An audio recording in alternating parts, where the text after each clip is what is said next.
Hello दोस्तों, मैं सचिन कुमार आपके अपने ऑनलाइन यूट्यूब प्लेटफॉर्म पर स्वागत करते हैं। जैसा कि थंबनेल में दिखाया गया है, यूपीएसआई 2020 और 21 के ऑफलाइन पेपर 54 सेट हैं, प्रतिदिन सॉल्व करेंगे ताकि एसआई की बेहतरीन तैयारी हो सके। तो देर न करते हुए शुरू करते हैं आज का पहला प्रैक्टिस सेट। पहला क्वेश्चन क्या है, बोलियों से क्वेश्चन पूछा गया है कि निम्न में से कौन सी बोली राजस्थानी बोली के अंतर्गत नहीं आती है। तो बुंदेली जो है ये राजस्थानी के अंतर्गत नहीं आती है। राजस्थानी के अंतर्गत 4 बोलियां आती हैं, मारवाड़ी, मालवी, मेवाती और एक जयपुरी। कौन सी? जयपुरी। ये 4 बोलियां जो होती हैं राजस्थानी बोली के अंतर्गत आती हैं। अगला क्वेश्चन क्या है,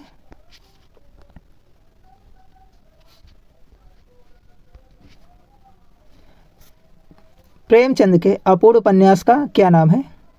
क्वेश्चन क्या कह रहा है, प्रेमचंद के अपूर्ण उपन्यास का क्या नाम है। तो मंगलसूत्र जो है ये प्रेमचंद का अपूर्ण उपन्यास है। इसका कौन सा ऑप्शन सही है? D option, mangalsutra. अगला क्वेश्चन,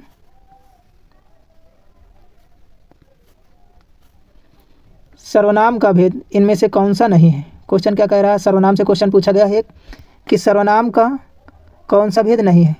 तो इसका ए ऑप्शन सही है, गुणवाचक। गुणवाचक क्या होता है? विशेषण होता है, ना कि सर्वनाम होता है।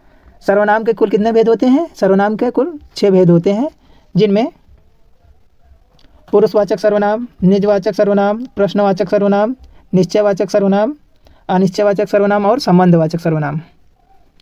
सर्वनाम के कुल कितने भेद होते हैं? 6 भेद होते हैं। अगला क्वेश्चन,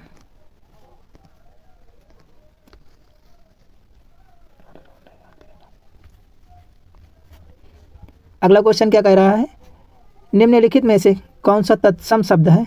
एक तत्सम शब्द से क्वेश्चन पूछा गया है, तत्सम तद्भव से, कि निम्न में से कौन सा तत्सम शब्द है। तो केतकी जो है, केतकी शब्द हमारा तत्सम शब्द है। इसको क्या बनेगा? तत्सम शब्द वे शब्द होते हैं जो संस्कृत के हूबहू लिखे जाते हैं संस्कृत के रूप में। तो केतकी इसमें से सही आंसर होगा। अगला क्वेश्चन, अगला क्वेश्चन रचनाओं से पूछा गया है कि रानी केतकी की कहानी किसकी प्रसिद्ध कहानी है। तो इसका ये ऑप्शन सही है, इंसा अल्लाह खां। रानी केतकी की कहानी किसकी रचना है? इंसा अल्लाह खां की। अगला क्वेश्चन,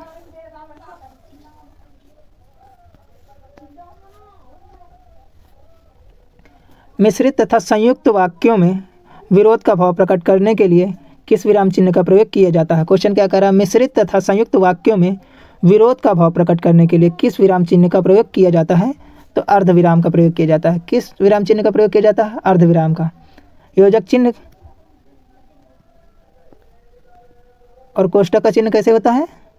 योजक चिन्ह वहाँ लगता है जैसे कि भाई बहन के बीच में या माता पिता के बीच में योजक चिन्ह का प्रयोग किया जाता है। अगला क्वेश्चन, किस पत्रिका का संपादन भारतेंदु ने नहीं किया है। तो भारतेंदु पत्रिका का संपादन भारतेंदु जी ने नहीं किया है। तो भारतेंदु पत्रिका का संपादन पंडित राधाचरण गोस्वामी ने किया है। भारतेंदु पत्रिका का संपादन पंडित राधाचरण गोस्वामी ने किया है। राधाचरण गोस्वामी ने किया है। अगला क्वेश्चन, अगला क्वेश्चन क्या है, निम्न में से कौन सा सदैव एक वचन में प्रयोग किया जाता है।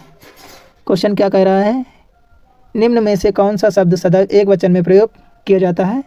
तो सहायता जो है वो सदैव एक वचन में प्रयोग किया जाता है। अगला क्वेश्चन क्या कह रहा है, घास फूस में कौन सा समास है। तो घास फूस में कौन सा समास होगा? तो द्वंद्व समास होगा। कौन सा समास होगा? द्वंद्व समास होगा। अगला क्वेश्चन, शिक्षक संज्ञा का कौन सा प्रकार है। क्वेश्चन क्या कह रहा है, शिक्षक संज्ञा का कौन सा प्रकार है। तो शिक्षक संज्ञा का जातिवाचक संज्ञा के अंतर्गत आएगा। शिक्षक जातिवाचक संज्ञा के अंतर्गत आएगा। अगला क्वेश्चन, राम किताब पढ़ता है, इस वाक्य में वाच्य का कौन सा प्रकार है। राम किताब पढ़ता है, इस वाक्य में वाच्य का कौन सा प्रकार है। तो कृतवाच्य है। कौन सा प्रकार है? कृतवाच्य है। अगला क्वेश्चन, गुलेरी द्वारा संपादित पत्र कौन सा था? गुलेरी द्वारा संपादित पत्र कौन सा था? तो समालोचन था। कौन सा? समालोचक। अगला क्वेश्चन क्या है? निम्न में से कौन सा खर का पर्यायवाची है? तो खर का पर्यायवाची कौन सा है? गधा। गधा का पर्यायवाची खर है। खर, धूसर, चक्रवाहन, वैशाख नंदन, ऐसे बहुत सारे पर्यायवाची हैं खर गधे के। अगला क्वेश्चन, निम्नलिखित में से कौन सा शब्द अथ का विलोम है? अथ का विलोम क्या होगा? इति होगा। तो इसका डी ऑप्शन सही है, इति। अगला क्वेश्चन, वात्सल्य रस का सम्राट किस कवि को कहा जाता है? वात्सल्य रस का सम्राट किस कवि को कहा जाता है? तो सूरदास को कहा जाता है। अगला क्वेश्चन, निम्न में से किस वाक्य में कर्मवाच्य नहीं है? तो बालक खिलखिलाकर हंस रहा है, इसमें कोई भी क्रिया नहीं हो रही है।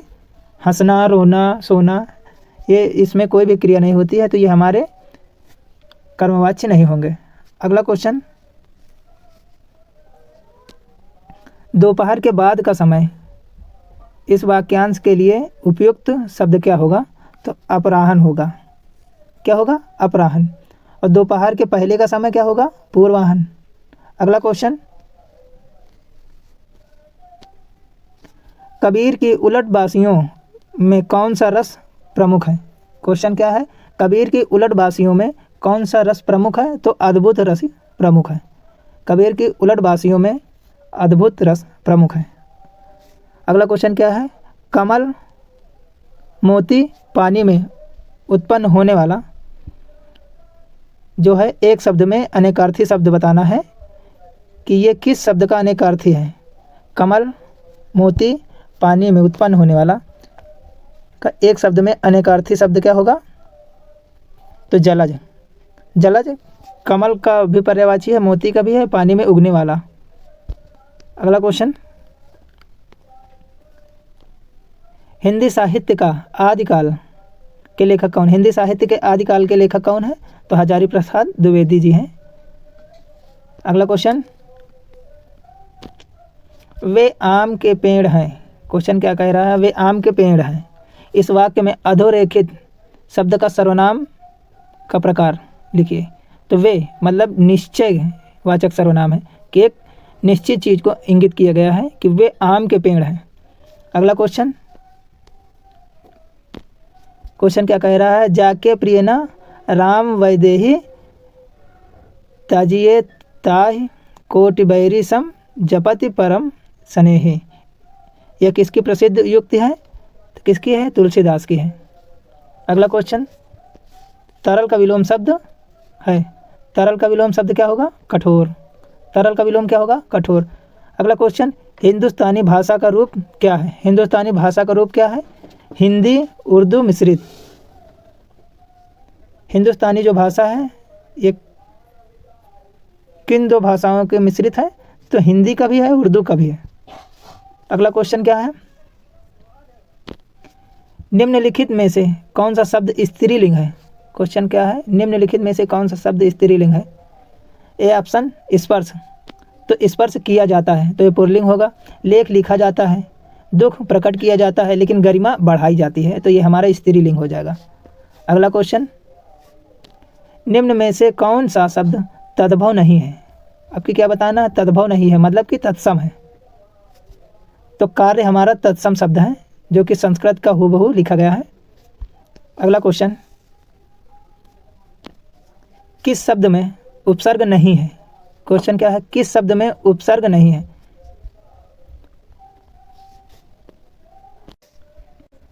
विरासत शब्द में उपसर्ग का प्रयोग नहीं किया गया है, बल्कि व्यापार, वीक्षक और विकल में वी उपसर्ग लगा हुआ है। कौन सा? वी उपसर्ग लगा हुआ है। अगला क्वेश्चन क्या कह रहा है? केदारनाथ अग्रवाल को किस कृति पर साहित्य अकादमी पुरस्कार दिया गया है? तो अपूर्वा के लिए केदारनाथ अग्रवाल को साहित्य अकादमी पुरस्कार से सम्मानित किया गया है। अगला क्वेश्चन, निम्न में से सर्वनाम शब्द कौन सा है? तो सर्वनाम कौन सा है? तो कौन शब्द में सर्वनाम है? कौन शब्द सर्वनाम शब्द है। अगला क्वेश्चन,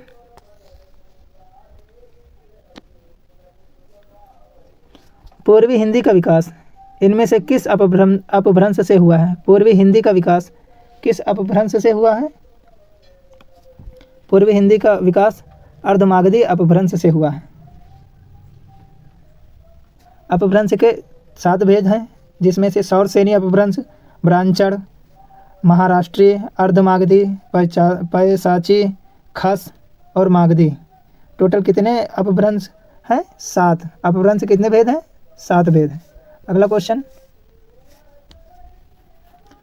राम सेब खाता है, इस वाक्य में क्रिया का कौन सा प्रकार है? तो कौन सा प्रकार है? सकर्मक क्रिया है। राम सेब खाता है, क्या खाता है? सेब खाता है, तो क्रिया हो रही है, तो मतलब सकर्मक क्रिया होगी। अगला क्वेश्चन क्या है? सारंग लय सारंग चली, कई सारंग की ओट, सारंग झीनो पाई के सारंग कई गई चोट। जहाँ कोई शब्द 2 या 2 से अधिक बार प्रयोग किया जाए और हर बार उसके अर्थ में भिन्नता पाई जाए, तो वहाँ पर यमक अलंकार होगा। अगला क्वेश्चन, निम्न में से कौन सा शब्द उदार का विलोम है? तो उदार का विलोम क्या होगा? कठोर। नम्र का विलोम क्या होगा? धृष्ट। और कोमल का विलोम क्या होगा? परुष।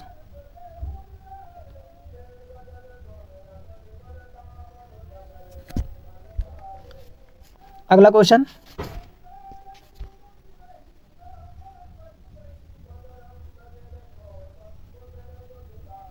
अगला क्वेश्चन पैराग्राफ है।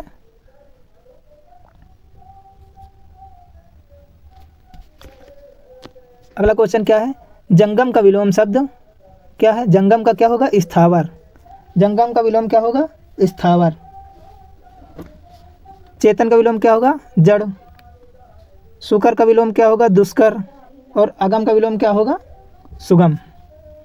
अगला क्वेश्चन क्या है?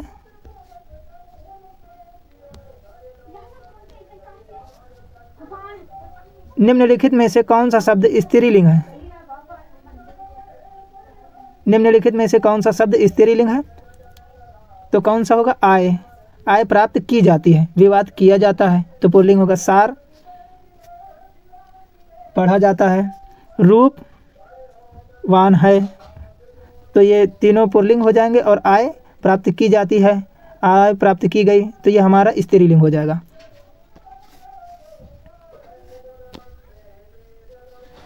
एक लोकोक्ति है, आप मियाँ जी मांगते द्वार खड़े दरवेश। इस लोकोक्ति का सही अर्थ क्या होगा? कि किसी निर्धन के घर भिखारियों की भीड़ होना।